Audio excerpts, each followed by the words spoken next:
Hello all, welcome and welcome back to my YouTube channel. आज के इस video में हम व्यक्तिवादी उपन्यासकार के अंतर्गत भगवती प्रसाद वाजपेयी के उपन्यासों को देखेंगे। और हमने पिछली वीडियो में दो व्यक्तिवादी उपन्यासकार को देखा था। एक थे भगवती चरण वर्मा और दूसरे थे उपेन्द्रनाथ अश्क। आज हम भगवती प्रसाद वाजपेयी से संबंधित प्रश्नों को देखेंगे। भगवती प्रसाद वाजपेयी का समय 1899 से 1973 है और इनसे संबंधित पहला प्रश्न है, भगवती प्रसाद वाजपेयी की किन दो युगों के बीच भगवती प्रसाद वाजपेयी को किन दो युगों के बीच की कड़ी माना जाता है? ऑप्शन ए भारतेंदु युग और द्विवेदी युग, ऑप्शन बी द्विवेदी युग और छायावाद युग, ऑप्शन सी प्रेमचंद युग और प्रेमचंदोत्तर युग, ऑप्शन डी छायावाद युग और प्रगतिवाद युग। तो भगवती प्रसाद वाजपेयी को प्रेमचंद युग और प्रेमचंदोत्तर युग के बीच की कड़ी माना जाता है। अगला प्रश्न है, भगवती प्रसाद वाजपेयी की गणना किस प्रकार के उपन्यासकारों में की गई है? ऑप्शन ए सामाजिक, ऑप्शन बी ऐतिहासिक, ऑप्शन डी सी व्यक्तिवादी, ऑप्शन डी आंचलिक। भगवती प्रसाद वाजपेयी की गणना किस प्रकार के उपन्यासकारों में होती है? तो व्यक्तिवादी उपन्यासकारों में होती है। तो सी इसका सही उत्तर हो जाएगा। अगले हैं तीसरा प्रश्न है, भगवती प्रसाद वाजपेयी के कुल लगभग कितने उपन्यास प्रकाशित हुए हैं? Option A 20, option B 32, option C 44, option D 50। तो इसका सही उत्तर हो जाएगा 44। भगवती प्रसाद वाजपेयी के कुल 44 उपन्यास अब तक प्रकाशित हो गए हैं। उन 44 उपन्यासों में हम कुछ उपन्यास का जिक्र यहाँ देख लेते हैं। अगर हम पहली बात करें भगवती प्रसाद वाजपेयी के पहले उपन्यास की, तो प्रेम पथ है, 1926 इसका प्रकाशन वर्ष है। मीठी चुटकी है, 1928 इसका प्रकाशन वर्ष है। अनाथ पत्नी 1928 प्रकाशन वर्ष है। मुस्कान 1929 प्रकाशन वर्ष है। त्यागमयी 1932 प्रकाशन वर्ष है।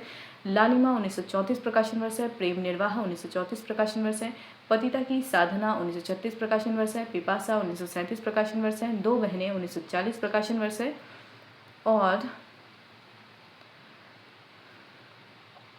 निमंत्रण 1942 प्रकाशन वर्ष है। गुप्तधन जो 1949 में प्रकाशित है, एकता का यह परिवर्तित रूप है। अगला है चलते चलते 1951 प्रकाशन वर्ष है। पतवार 1952 प्रकाशन वर्ष है। मनुष्य और देवता 1954 प्रकाशन वर्ष है। धरती की सांस 1954 प्रकाशन वर्ष है। भूदान 1955 प्रकाशन वर्ष है। यथार्थ से आगे 1955 प्रकाशन वर्ष है। अगला है विश्वास का बल 1956 प्रकाशन वर्ष है। सूनी राह 1956 प्रकाशन वर्ष है। एक प्रश्न 1956 प्रकाशन वर्ष है। हिलोर 1956 प्रकाशन वर्ष है। रात और प्रभात 1957 प्रकाशन वर्ष है। निरंतर 1957 प्रकाशन वर्ष है। उतार चढ़ाव 58 प्रकाशन वर्ष है। उनसे ना कहना 1957 प्रकाशन वर्ष है। पाषाण की लीक 1959 प्रकाशन वर्ष है। गोमती के तट पर 1959 प्रकाशन वर्ष है। दरार और धुआं 1960 प्रकाशन वर्ष है। सपना विज्ञा 1960 प्रकाशन वर्ष है। टूटा टी सेट 1962 प्रकाशन वर्ष है। दुखन लागे नैन 1962 प्रकाशन वर्ष है। चंदन और पानी 1962 प्रकाशन वर्ष है। टूटते बंधन 1963 प्रकाशन वर्ष है। कपट निद्रा 1963 प्रकाशन वर्ष है। अधिकार का प्रश्न 1965 प्रकाशन वर्ष है। स्वप्नों की गोद 1965 प्रकाशन वर्ष है। मुझे मालूम ना था 1966 प्रकाशन वर्ष है। एक स्वर आंसू का 1966 प्रकाशन वर्ष है। छोटे साहब 1966 प्रकाशन वर्ष है। विजयश्री 1966 प्रकाशन वर्ष है। पुष्पगंधा 1971 प्रकाशन वर्ष है। आज और अभी 1971 प्रकाशन वर्ष है। तो इस तरह से अगर हम देखें तो इनके कुल 44 उपन्यास जो हैं वो प्रकाशित हुए हैं। अगला प्रश्न है, भगवती प्रसाद वाजपेयी को किस उपन्यास से ख्याति प्राप्त हुई थी? ऑप्शन ए प्रेमपथ, ऑप्शन बी ख मुस्कान, ऑप्शन सी चलते चलते, ऑप्शन डी पतिता की साधना। किस उपन्यास से ख्याति प्राप्त हुई है इनको? पतिता की साधना से इनको उपन्यास से ख्याति प्राप्त हुई है। अगला है पतिता की साधना, जिसका प्रकाशन वर्ष 1936 है। उपन्यास की कथानायिका कौन है? Option A Archana, option B Lali, option C Nanda, option D Jamuna. पतिता की साधना की नायिका है नंदा, और नंदा क्या है? एक बाल विधवा है, और इस उपन्यास में उसके मार्मिक जीवन की कथा प्रस्तुत की गई है। इस उपन्यास में विधवा विवाह का समर्थन भी किया गया है। तो अगर हम देखें तो पतिता की साधना विधवा विवाह के समर्थन से संबंधित उपन्यास है। अगला प्रश्न है, चलते चलते उपन्यास का कथानायक राजेंद्र किसका अनुगामी प्रतीत होता है? ऑप्शन ए प्रेमचंद का सूरदास, ऑप्शन बी अगे के शेखर का, ऑप्शन सी भगवती चरण वर्मा के चेतन का, ऑप्शन डी शरतचंद्र का देवदास। तो चलते चलते उपन्यास का कथानायक राजेंद्र जो है वह अगे के शेखर का अनुगामी प्रतीत होता है, यानी जिस तरीके से शेखर का जीवन और व्यक्तित्व वहाँ दिखाई देता है, वैसा ही चलते चलते उपन्यास में राजेंद्र का व्यक्तित्व दिखाई देता है।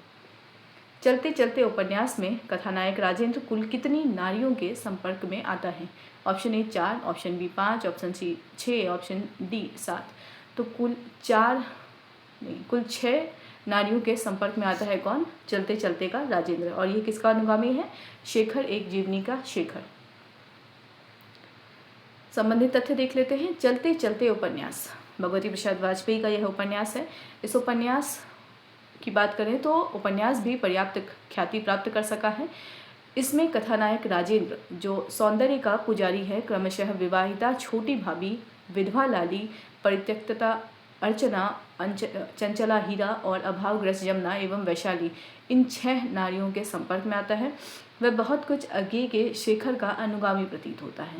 वह प्राचीन संस्कारों को तोड़ने और रोमांटिक जीवन व्यापन करने में विश्वास करता है। तो जिस तरीके से शेखर के जीवन में शशि, सरस्वती, इस तरीके शारदा जैसी स्त्रियां आती हैं, उसी तरीके से यहाँ पर भी हम राजेंद्र यादव कह रही हूँ, सॉरी, चलते चलते उपन्यास में राजेंद्र जो पात्र है इसके जीवन भी 6 नारियों का संपर्क में यह आता है। ठीक है, तो इस रूप में अगर हम देखें तो बिल्कुल यह शेखर का अनुगामी प्रतीत होता है। अगला प्रश्न है टूटते बंधन। यह उपन्यास भी भगवती प्रसाद वाजपेयी का है। प्रकाशन वर्ष 1963 है। इस उपन्यास में किस विषय का संकेत किया गया है? ऑप्शन ए सामंतवाद का पतन, ऑप्शन बी पतिता के उद्धार का प्रश्न, ऑप्शन सी नई शिक्षा और नई सभ्यता के बीच आंदोलित भारतीय नारी के लिए व्यक्तित्व विकास की नई दिशा, ऑप्शन डी मध्यवर्गीय पुरुषों की कुंठा। तो टूटते बंधन में नई शिक्षा, नई सभ्यता के बीच आंदोलित भारतीय नारी के लिए व्यक्तित्व विकास की नई दिशा, इस विषय की ओर संकेत किया गया है। अगला प्रश्न है पंडित नंदुलाल वाजपेयी के शब्दों में भगवती प्रसाद वाजपेयी किस प्रकार के जीवन चित्रों में जीवन का आदर्श देखने लगे थे? ऑप्शन ए समाजवादी जीवन चित्रों में, ऑप्शन बी संघर्षशील जीवन चित्रों में, ऑप्शन सी हर्षोन्मुख जीवन चित्रों में और ऑप्शन डी रोमांटिक जीवन चित्रों में। तो नंदुलाल वाजपेयी के शब्दों में अगर हम देखें तो भगवती प्रसाद वाजपेयी हास्योन्मुख जीवन चित्रों में आदर्श देखने लगे थे। किनके अनुसार? नंदुलाल वाजपेयी के अनुसार। कौन? भगवती प्रसाद वाजपेयी हास्योन्मुख जीवन चित्रों में आदर्श देखना प्रारंभ कर रहे थे। अगला प्रश्न है भगवती प्रसाद वाजपेयी किस आदर्शवाद से प्रभावित हैं किंतु उनमें उनके कलात्मक संयम एवं निखार का अभाव है? ऑप्शन ए गांधीवादी आदर्श, ऑप्शन बी प्रगतिवादी आदर्श, ऑप्शन सी शरतचंद्रीय आदर्श और ऑप्शन डी व्यक्तिवादी आदर्श। तो भगवती प्रसाद वाजपेयी का जो आदर्श है वह शरतचंद्रीय आदर्श है, लेकिन इसमें कलात्मक संयम एवं निखार का हमको अभाव दिखाई देता है। ठीक है, तो भगवती प्रसाद वाजपेयी से संबंधित हमने प्रश्नों को देख लिया। जो अंतिम प्रश्न है वह भी इम्पॉर्टेंट है और इससे ऊपर वाला जो प्रश्न नंदुलाल वाजपेयी के संदर्भ में है यह भी इम्पॉर्टेंट है। ठीक है, तो कथन यही था, इसलिए मैंने इसके लिए अलग से कोई तथ्य नहीं रखा। ठीक है, तो शब्द इससे ज़्यादा नहीं थे। पंडित नंदुलाल वाजपेयी के शब्दों में भगवती प्रसाद वाजपेयी हास्योन्मुख जीवन चित्रों में क्या देखने लगे थे? आदर्श देखने लगे थे। और दूसरी चीज़, भगवती प्रसाद वाजपेयी का जो आदर्श है वो शरतचंद्र के आदर्श की तरह है, लेकिन जैसे ही हम देखते हैं शरतचंद्र में कलात्मक निखार भी है, उसका अभाव हमको भगवती प्रसाद वाजपेयी में दिखाई देता है। ठीक है, तो कलात्मक निखार जो है उसका अभाव यहाँ हमें स्पष्ट दिखाई देता है। अब अगर हम व्यक्तिवादी उपन्यासकार की बात करें तो हमने भगवती चरण वर्मा को देख लिया, उपेन्द्रनाथ अश्क से संबंधित प्रश्नों को देख लिया और भगवती प्रसाद वाजपेयी से संबंधित प्रश्नों को देख लिया। अगले जो व्यक्तिवादी उपन्यासकार के अंतर्गत आते हैं वो हैं श्री राम शुक्ल अंचल। ठीक है, इनका समय है 1915 से 1995। पहला प्रश्न है रामेश्वर शुक्ल अंचल को लंबे समय तक किस प्रकार का साहित्यकार समझा जाता रहा है? ऑप्शन ए व्यक्तिवादी, ऑप्शन बी प्रयोगवादी, ऑप्शन सी प्रगतिशील मार्क्सवादी, ऑप्शन डी रहस्यवादी। तो इसका सही उत्तर होगा प्रगतिशील मार्क्सवादी। लंबे समय तक इनको प्रगतिशील मार्क्सवादी समझा जाने लगा था। रामेश्वर शुक्ल अंचल की कृतियों को देख लेते हैं। इनके 4 उपन्यास हैं, चढ़ती धूप, नई इमारत, उल्का और मरुद प्रदीप। ठीक है, तो चढ़ती धूप 1945 में इसका प्रकाशन वर्ष है, नई इमारत 1947 प्रकाशन वर्ष है, उल्का 1947 प्रकाशन वर्ष है, मरु प्रदीप 1951 प्रकाशन वर्ष है। रामेश्वर शुक्ल अंचल को अब व्यक्तिवादी उपन्यासकारों में परिगणित किए जाने का मूल कारण क्या था? ऑप्शन ए उनका अरविंद दर्शन अपनाना, ऑप्शन बी उनके उपन्यासों का मूल आधार रोमांटिक प्रेम और उसकी काव्यात्मक व्याख्या, या क्या काव्यात्मक अभिव्यंजना कह सकते हैं। ऑप्शन सी उनका समाज सेवा में विश्वास। ऑप्शन डी उनकी भौतिक क्रांति का समर्थन। तो शुक्ल को यानी रामेश्वर शुक्ल अंचल को अब व्यक्तिवादी उपन्यासकारों में इसलिए परिगणित किया गया क्योंकि उनके उपन्यासों का जो मूल आधार है वो रोमांटिक प्रेम और उसकी काव्यात्मक अभिव्यंजना है। अगला प्रश्न है, डॉक्टर सुषमा धवन के अनुसार अंचल की क्रांति कैसी है। यानी रामेश्वर शुक्ल अंचल की बात हो रही है यहाँ पे, ठीक है। अंचल यानी आप अंचल क्षेत्र विशेष से इसका अर्थ ना ले, ठीक है। तो रामेश्वर शुक्ल अंचल की क्रांति कैसी है। ऑप्शन ए वैज्ञानिक और भौतिक, ऑप्शन बी भावगत और रूमानी, ऑप्शन सी सामाजिक और राजनीतिक, ऑप्शन डी आदर्शवादी और नैतिक। सही उत्तर क्या होगा, भावगत और रूमानी। डॉक्टर सुषमा धवन के अनुसार रामेश्वर शुक्ल अंचल का जो क्रांति है वह भावगत और रूमानी है। तथ्य देख लेते हैं। डॉक्टर सुषमा धवन के अनुसार अंचल की क्रांति मूलतः भौतिक नहीं भावगत है, वैज्ञानिक नहीं रूमानी है। तो भावगत और रूमानी रामेश्वर शुक्ल अंचल की क्रांति है। अगला प्रश्न है, रामेश्वर शुक्ल अंचल का कौन सा उपन्यास समाजवादी क्रांति भावना का अंकन करता है। ऑप्शन ए नई इमारत, ऑप्शन बी उल्का, ऑप्शन सी मरुप्रदीप, ऑप्शन डी चढ़ती धूप। तो सही उत्तर क्या होगा, चढ़ती धूप में समाजवादी क्रांति का अंकन किया गया है। अगला प्रश्न है, चढ़ती धूप उपन्यास में प्रगतिशील नवयुवक मोहन का हृदय किन संस्कारों से मुक्त नहीं हो सका है। ऑप्शन ए मार्क्सवादी, ऑप्शन बी वैज्ञानिक, ऑप्शन सी प्राचीन, ऑप्शन डी राजनीतिक। तो सही उत्तर क्या होगा, प्राचीन संस्कारों से मुक्त नहीं हो पाया है कौन, चढ़ती धूप का नायक मोहन। अगला प्रश्न है, चढ़ती धूप उपन्यास में मोहन की मृत्यु का समाचार सुनकर ममता क्या करती है। ऑप्शन ए आत्महत्या कर लेती है, ऑप्शन बी समाज सेवा में लग जाती है, ऑप्शन सी अपना सिंदूर पोंछ लेती है, ऑप्शन डी विवाह कर लेती है। तो सही उत्तर क्या है, मृत्यु का समाचार सुनते ही ममता क्या कर देती है, अपना सिंदूर पोंछ लेती है। चढ़ती धूप के विषय में जो तथ्य है वो हम देख लेते हैं। चढ़ती धूप में समाजवादी क्रांति भावना का अंकन किया गया है। इसमें प्रगतिशील नवयुवक मोहन और स्थितिशील समाज का द्वंद्व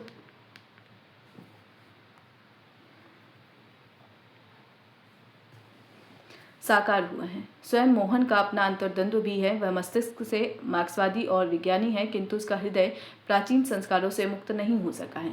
मोहन अपने गांव के ही पुरोहित की कन्या ममता से प्रेम करता है, ममता भी उसे प्रेम करती है। मोहन विवाह को समाज सेवा के मार्ग में बाधा मानता है, इसी आधार पर वह ममता से ब्याह नहीं करते हैं।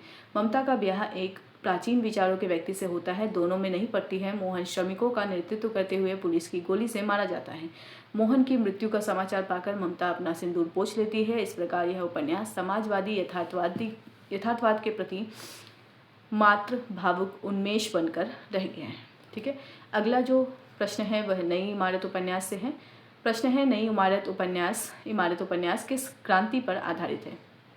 ऑप्शन ए 1857 की क्रांति, ऑप्शन बी 1930 का सविनय अवज्ञा आंदोलन, ऑप्शन सी सन 42 की क्रांति, ऑप्शन डी 1919 का जालियांवाला बाग। तो जो ग है यानी सन 42 की जो क्रांति है, नई इमारत उपन्यास की यह क्रांति आधारित है सन 42 की क्रांति पर। संबंधित तथ्य देख लेते हैं। नई इमारत सन 1942 की क्रांति पर आधारित है। इसमें दो विजातीय प्रेमी युग्म यानी महमूद आरती तथा बलराज शमीम की कथा कही गई है। आरती बड़े घर की बेटी है, पिता का विरोध करके महमूद को वरण करती है। उसका भाई बलराज इस प्रेम का समर्थन करता है और स्वयं शमीम को प्रेम करता है। इस प्रकार राजनीतिक क्रांति के साथ ही नैतिक क्रांति का चित्रण और समर्थन उपन्यासकार ने किया है। अगला प्रश्न है, उल्का उपन्यास में मंजू और चांद नैसर्गिक प्रेम किसके समक्ष कुंठित होता हुआ दिखाया गया है। ऑप्शन ए परिवार के सदस्यों के समक्ष, ऑप्शन बी समाज की परंपरा समर्थित स्थूल नैतिकता के समक्ष, ऑप्शन सी पूंजीवादी व्यवस्था के समक्ष, ऑप्शन डी नियति के समक्ष। तो अगर हम देखें तो उल्का उपन्यास में मंजू और चांद का जो नैसर्गिक प्रेम है वह किसके समक्ष कुंठित होता हुआ दिखाई देता है, समाज की परंपरा समर्थित स्थूल नैतिकता के समक्ष। अगला प्रश्न है, उल्का उपन्यास के अंत में मंजू और प्रकाश का स्नेह भाई बहन के पुनित संबंध का रूप ले लेता है, जो किस भावुकता को महत्व देता हुआ प्रतीत होता है। ऑप्शन ए यथार्थवादी, ऑप्शन बी मार्क्सवादी, ऑप्शन सी आदर्शवादी, ऑप्शन डी मनोवैज्ञानिक। सही उत्तर क्या होगा, आदर्शवादी। जो मंजू और प्रकाश का प्रेम है वह भाई बहन के पुनित संबंध का रूप ले लेता है, यह आदर्शवादी प्रेम है। संबंधित तथ्य देख लेते हैं। उल्का में मंजू और चांद के नैसर्गिक प्रेम को समाज की परंपरा समर्थित स्थूल नैतिकता के समक्ष कुंठित होता हुआ दिखाई देता है। मंजू चांद को चाहती है किंतु उसका विवाह किशोर से होता है जो प्राचीन विचारों का समर्थक है। मंजू विद्रोह करती है और अध्यापिका बन जाती है। उसके जीवन में चांद का मित्र प्रकाश आता है। वह प्रकाश के साथ नागपुर जाना चाहती है दोनों एक होटल में ठहरते हैं। उसी होटल में किशोर अपनी महरी की लड़की छबिया को लेकर आ धमकता है। प्रकाश के प्रति उसका आक्रोश भड़क उठता है। दोनों लड़ पड़ते हैं। मंजू के मन में एक क्षण के लिए पति के प्रति संस्कार जन्य कोमलता जाग उठती है। इसी समय पाप और पुण्य के संस्कार भी प्रबल होते हैं तथा मंजू और प्रकाश का स्नेह भाई बहन के पुनीत संबंध का रूप ले लेता है। इस प्रकार इस उपन्यास का अंत आदर्शवादी भावुकता को महत्व देता हुआ प्रतीत होता है। लेखक की दृष्टि में मंजू उल्का है और विद्रोहिणी है। अगला प्रश्न है, मरुप्रदीप उपन्यास की कथानायिका शांति के जीवन में विमल क्या बनकर आता है? ऑप्शन ए भाई, option B Pradeep, option C सहायक, ऑप्शन डी साथी। तो सही उत्तर क्या होगा? प्रदीप बनकर आता है। मरुप्रदीप की नायिका शांति के जीवन में विमल प्रदीप बनकर आता है। संबंधित तथ्य देख लेते हैं। मरु प्रदीप में कथानायिका शांति बाल विधवा है। उसके जीवन में विमल आता है। विमल विवाहित है। शांति का जीवन मरु है। विमल उसमें प्रदीप बनकर आता है। विमल की चाची दोनों का मिलना पसंद नहीं करती है। शांति आजीवन विमल भैया की पूजा करती है। अंचल के उपन्यासों में वर्जित प्रेम के प्रति विद्रोह भाव प्रधान है। सामाजिक और आर्थिक जीवन की अनेक संघर्षशील परिस्थितियां परिवेश का निर्माण करती है, किंतु उपन्यासकार की ममता और सहानुभूति उन कल्पनाशील भावुक नायक नायिकाओं को प्राप्त होती है जो नैतिक सुविधाएं चाहते हैं और उसी के लिए असफल विद्रोह करते हैं। अगले जो रचनाकार हैं वो हैं व्यक्तिवादी उपन्यासकार में उषा देवी मित्रा। इनका समय 1897 से 1966 है। ठीक है, इनसे संबंधित पहला प्रश्न है, उषा देवी मित्रा का कौन सा उपन्यास 1937 में प्रकाशित हुआ था? ऑप्शन ए वचन का मोल, ऑप्शन बी पिया, ऑप्शन सी जीवन की मुस्कान, ऑप्शन डी पथचारी। सही उत्तर होगा उषा देवी मित्रा का यह उपन्यास है पिया। ठीक है, 1937 में प्रकाशित उपन्यास है पिया। इनके अन्य उपन्यासों को भी देख लेते हैं। उषा देवी मित्रा का जो उपन्यास है वह है वचन का मोल। पहला उपन्यास इनका वचन का मोल है, 1936 में प्रकाशित है। पिया 1937 में प्रकाशित है। जीवन की मुस्कान 1939 में प्रकाशित है। पथचारी 1940 में प्रकाशित है। आवाज़ 1946 में प्रकाशित है। सोहनी 1949 में प्रकाशित है। नष्ट नीर 1955 में प्रकाशित है। अगला प्रश्न है, स्वयं स्त्री होने के कारण उषा देवी ने अपने उपन्यासों में किस विषय को अधिक महत्व दिया है? ऑप्शन ए बच्चों की शिक्षा की समस्या, ऑप्शन बी धार्मिक आडंबर, ऑप्शन सी स्त्री जीवन की समस्याओं, ऑप्शन डी राजनीतिक चेतना। स्वयं स्त्री होने के कारण उषा देवी ने अपने उपन्यासों में किस विषय को अधिक महत्व दिया है? सही उत्तर होगा स्त्री जीवन की समस्याओं को। स्वयं स्त्री होने के कारण उषा देवी ने अपने उपन्यासों में किस विषय को अधिक महत्व दिया है? तो स्त्री जीवन की समस्याओं को उन्होंने अधिक महत्व दिया है। अगला प्रश्न है, लेखिका की सहानुभूति समाज की किन उपेक्षित नारियों के साथ है? ऑप्शन ए केवल विधवा, ऑप्शन बी केवल वैश्या और परित्यक्ता, ऑप्शन सी विधवा वैश्या परित्यक्ता आदि सभी रूपों में, ऑप्शन डी केवल आधुनिक विद्रोहिणी नारी। तो लेखक की सहानुभूति समाज की सभी उपेक्षित नारियों से है, चाहे वो वैश्या हो, चाहे वो विधवा हो, चाहे वो परित्यक्ता हो। ठीक है,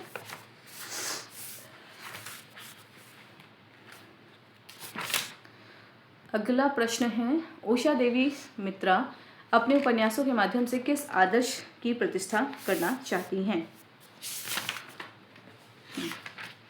किस आदर्श की प्रतिष्ठा करना चाहती हैं? ऑप्शन ए नारी का बलिदान, ऑप्शन बी नारी को स्वतंत्र व्यक्तित्व विकास करने वाली महिमामयी शक्ति के रूप में देखना, ऑप्शन सी नारी का रूढ़िवादी स्वरूप, ऑप्शन डी नारी का केवल गृहिणी रूप। तो उषा देवी मित्रा अपने उपन्यासों के माध्यम से नारी को स्वतंत्र व्यक्तित्व विकास करने वाली महिमामयी शक्ति के रूप में देखना चाहती हैं। अगला प्रश्न है, निम्नलिखित में से कौन सा उपन्यास उषा देवी मित्रा द्वारा रचित नहीं है? आवाज़, सोहनी, नष्टनीर और चढ़ती धूप। तो चढ़ती धूप इनका उपन्यास नहीं है। आवाज़, सोहनी और नष्टनीर इनका उपन्यास है। ठीक है, अगले और अंतिम जो रचनाकार व्यक्तिवादी उपन्यासकार से संबंधित हैं वो हैं डॉक्टर लक्ष्मी नारायण लाल। 1927 से 87 इनका समय है। डॉक्टर लक्ष्मी नारायण लाल को किस पीढ़ी के व्यक्तिवादी उपन्यासकारों में रखा गया है? ऑप्शन ए पहली पीढ़ी, ऑप्शन बी दूसरी पीढ़ी, ऑप्शन सी स्वातंत्रोत्तर पीढ़ी, ऑप्शन डी प्रेमचंद युग की पीढ़ी। तो लक्ष्मी नारायण लाल को दूसरी पीढ़ी के व्यक्तिवादी उपन्यासकारों में रखा गया है। अगला प्रश्न है, डॉक्टर लक्ष्मी नारायण लाल का पहला प्रकाशित उपन्यास कौन सा है? ऑप्शन ए बयां का घोंसला और सांप, ऑप्शन बी धरती की आंखें, ऑप्शन सी काले फूल का पौधा, ऑप्शन डी रूपा जीवा। तो इनका पहला प्रकाशित उपन्यास है धरती की आंखें। लक्ष्मी नारायण लाल के समस्त उपन्यासों को हम एक बार देख लेते हैं। इनके कुल 15 उपन्यास हैं। कुल 15 उपन्यासों में पहला उपन्यास है धरती की आंखें, प्रकाशन वर्ष 1951, बयां का घोंसला और सांप, प्रकाशन वर्ष 1953, काले फूल का पौधा 1955, रूपा जीवा 1959, बड़ी चंपा छोटी चंपा 1961, मन वृंदावन 1966, प्रेम अपवित्र नदी 1972, बड़के भैया 1973, हरा समंदर गोपी चंदर 1974, श्रृंगार 1975, वसंत की प्रतीक्षा 1975, देवीना 1976, पुरुषोत्तम 1983, गली अनारकली 1985, कनॉट प्लेस 1986। तो ये कुल 15 उपन्यास थे किनके? डॉक्टर लक्ष्मी नारायण लाल के। अगला प्रश्न है, डॉक्टर लक्ष्मी नारायण लाल के उपन्यासों में किन स्थानों के जीवन स्थितियों का चित्रण प्रमुखता से किया गया है? ऑप्शन ए बम्बई और कलकत्ता, ऑप्शन बी राजस्थान के गांव और शहर, ऑप्शन सी अवध के देहात और लखनऊ की गरीब मुस्लिम परिवार की महिलाएं, ऑप्शन डी बिहार के ग्रामीण क्षेत्र। तो लक्ष्मी नारायण लाल के उपन्यासों में अवध के देहात और लखनऊ की गरीब मुस्लिम परिवार की महिलाओं का चित्रण प्रमुखता से हुआ है।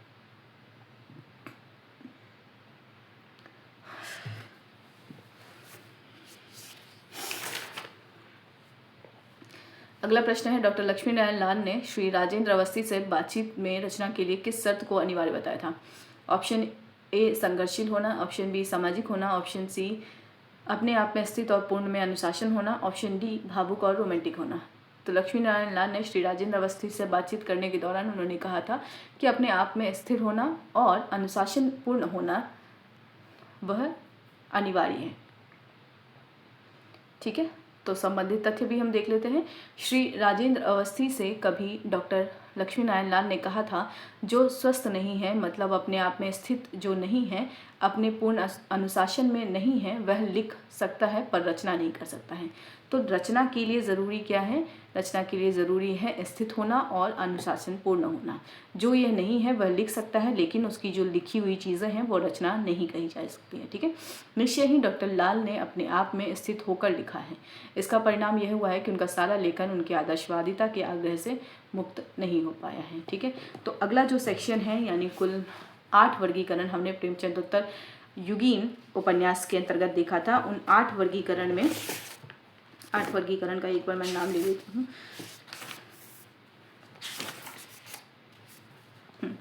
उन 8 वर्गीकरण में जो सबसे पहला वर्गीकरण था वह था सामाजिक और मानवतावादी उपन्यास, दूसरा था स्वच्छंदतावादी उपन्यास, तीसरा था प्रकृतवादी उपन्यास, चौथा था व्यक्तिवादी उपन्यास, 5वां है मनोविश्लेषण, छठा है सामाजिक यथार्थवादी, 7वां है ऐतिहासिक पौराणिक और 8वां है आंचलिक। तो अभी हमें 5वां करना है मनोविश्लेषणवादी उपन्यास। ठीक है, तो 5वां जो वर्गीकरण है प्रेमचंदोत्तर युगीन हिंदी उपन्यास का, वो हम अगले वीडियो में करेंगे। फिलहाल इस वीडियो को यहीं पे एंड करते हैं। हमने व्यक्तिवादी उपन्यास से संबंधित प्रश्नों को देख लिया। इन सेक्शन में जितने भी उपन्यास आते हैं और जितने उपन्यासकार आते हैं उनसे संबंधित प्रश्न आज हमारे समाप्त हो गए। ठीक है, तो अगला वीडियो जो होगा वो मनोविश्लेषणवादी उपन्यास से संबंधित होगा। इसके अंतर्गत हमें 3 उपन्यासकारों को पढ़ना है, 4 उपन्यासकारों को, जैनेन्द्र इलाचंद जोशी, अज्ञे और डॉक्टर देवराज। जैनेन्द्र इलाचंद जोशी, अज्ञे और डॉक्टर देवराज। ठीक है, तो वीडियो को यहीं पे एंड करते हैं। वीडियो को एंड तक देखने के लिए थैंक यू सो मच।